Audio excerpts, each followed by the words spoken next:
ఈ NH5 కాకినాడకు సంబంధించి విశాఖపట్నం వెళ్లే జాతీయ రహదారిపై తెల్లవారుజాము సమయంలో ఘోర రోడ్డు ప్రమాదం సంభవించింది. వీరంతా కూడా ఫార్మసీకి సంబంధించిన ఉద్యోగులుగా సమాచారం అందుతుంది. విశాఖపట్నంలో ఒక మీటింగ్ ముగించుకుని మరలా రాజమండ్రి వెళ్తున్న క్రమంలో అక్కడ బహుశా లారీని ఢీకొట్టిన పరిస్థితి నెలకొంది. అయితే ఆగి ఉన్న లారీని ఢీకొట్టారా లేకపోతే ఓవర్టేక్ చేస్తున్న సమయంలో ఆ సైడ్ ఉన్న లారీని ఢీకొట్టారన్న తెలియాల్సి. సరే, కారుని చూసే ప్రయత్నం అయితే చేద్దాం. పూర్తిగా కారు అంతా కూడా నజ్జు అయిపోయిన పరిస్థితి మాత్రం నెలకొంది. దాదాపుగా ఎదర ప్రాంతంతో పాటు వెనకాల ప్రాంతానికి కూడా వెళ్లే విధంగా ఈ ప్రమాదం జరిగినట్లుగా అయితే మాత్రం మనకి సమాచారం అవుతుంది. ఇదంతా కూడా విశాఖపట్నం నుంచి రాజమండ్రి వెళ్తుండగా ఈ ప్రమాదం అయితే మాత్రం సంభవించినట్లు తెలుస్తుంది. బ్రో, ఏంటి ఎక్కడి నుంచి వెళ్తారు ఏంటి అసలు? వీళ్ళు రాజమండ్రి నుంచి విశాఖపట్నం మీటింగ్ కి వెళ్ళారండి. మీటింగ్ కి వెళ్ళి తిరిగి వస్తూ ఉండగా ఈ సంఘటన జరుగుంది. అయితే మెయిన్ రోడ్ లో, బైపాస్ రోడ్ లో లారీని ఆపేసి ఉన్నారు. మొట్టమొదటిగా లారీని ఆపేసి ఉండటం వల్ల వెనక నుంచి వెళ్తూ దాన్ని ఆలోచన కొంచెం తక్కువయ్యి మరి ఆ స్పీడ్ లో ఎలా అయితే అంటే నిద్ర మొత్తంలో నాకు గుర్తిస్తారంటారా లేకపోతే అసలు మీ ఏం చెబుతున్నారు మీ వాళ్ళు ఏంటి? ఆ నిద్ర మొత్తం లేదు, బాగానే ఉన్నారని చెప్పారండి.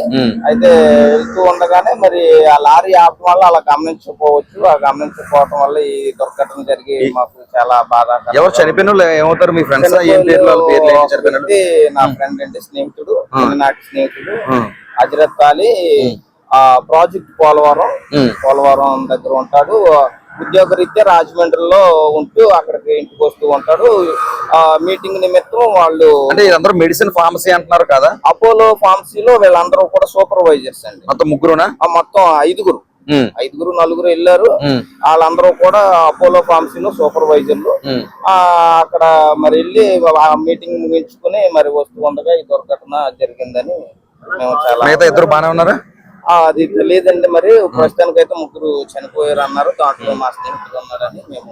ఓకే, విశాఖపట్నానికి సంబంధించి ఒక మీటింగ్ ముగించుకుని తిరిగి వస్తుండగా అయితే మాత్రం ఈ ప్రమాదం చోటు చేసుకున్న పరిస్థితి నెలకొంది. కారు భాగం అంతా కూడా పూర్తిగా నజ్జైన పరిస్థితి నెలకొంది. సరే, సీట్లు కానీ ఒకసారి చూసే ప్రయత్నం చేద్దాం. దాదాపుగా ఈ ఫ్రంట్ సీట్లన్నీ కూడా దాదాపుగా ముందుకు వెళ్లి నొక్కేసిన పరిస్థితి నెలకొంది. వెనకాల భాగం కూడా టాపులు ఇచ్చిపోయే విధంగా ఈ ప్రమాదం జరిగిందంటే బహుశా ఈ వేగాన్ని కూడా మనం అతి వేగం కూడా ప్రమాదానికి కారణం అని కూడా ఒక రకంగా చెప్పుకునే అవకాశం. అది పక్క హైవే కాబట్టి ఖచ్చితంగా స్పీడ్ గా వెళ్తూ ఉంటారు. ఈ లారీలు అనేవి రోడ్డు పక్కన నిలుపుదల చేయడం కారణంగానే యాక్సిడెంట్ ఇది జరిగిందంటూ కూడా వారి స్నేహితులు ఆరోపిస్తున్న పరిస్థితి మాత్రం నెలకొంది. దీంతో పాటు ఒక పక్కన లారీ వెళ్తే దాన్ని ఓవర్టేక్ చేసే క్రమంలో ఇది వెళ్తుందా ఆగి ఉందా అన్నది కూడా తెలియకపోవడంతో ఇలాంటి ప్రమాదం జరిగిందని కూడా స్థానికులు పేర్కొంటున్నారు. ఏది ఏమైనా ముగ్గురు మృత్యువాత పడిన పరిస్థితి మాత్రము కాకినాడ జిల్లాకు సంబంధించి నెలకొంది. రూరల్ పోలీస్ స్టేషన్ అన్నవరం దాటిన తర్వాత మనకు రూరల్ పోలీస్ స్టేషన్ కనిపిస్తుంది. ఇక్కడ ఈ రోడ్డు ప్రమాదం అయితే సంభవించుకుంది. మొత్తం స్పాట్ లోనే ఇద్దరు చనిపోగా మరొకరిని సమీప ఆసుపత్రికి తరలిస్తుండగా చనిపోయిన పరిస్థితి. మొత్తంగా ఈ ప్రమాదంలో ముగ్గురు చనిపోయారు, మరొక ఇద్దరికి స్వల్ప గాయాలైనట్టుగా కూడా సమాచారం ఉంది. పోలీసులు ఈ ప్రాంతానికి చేరుకుని రంగప్రవేశం చేశారు. జరిగిన విషయంపై అయితే మాత్రం ఆరా తీస్తున్న పరిస్థితి మాత్రం నెలకొంది. అయితే ప్రమాదం ఏ విధంగా జరిగింది అన్న దానిపై పోలీసులు ఆరా తీస్తున్నారు. ఏది ఏమైనా ముగ్గురు చనిపోవడంతో ఈ ప్రాంతం అంతా కూడా శోక సముద్రంలో మునిగిపోతున్న పరిస్థితి నెలకొంది.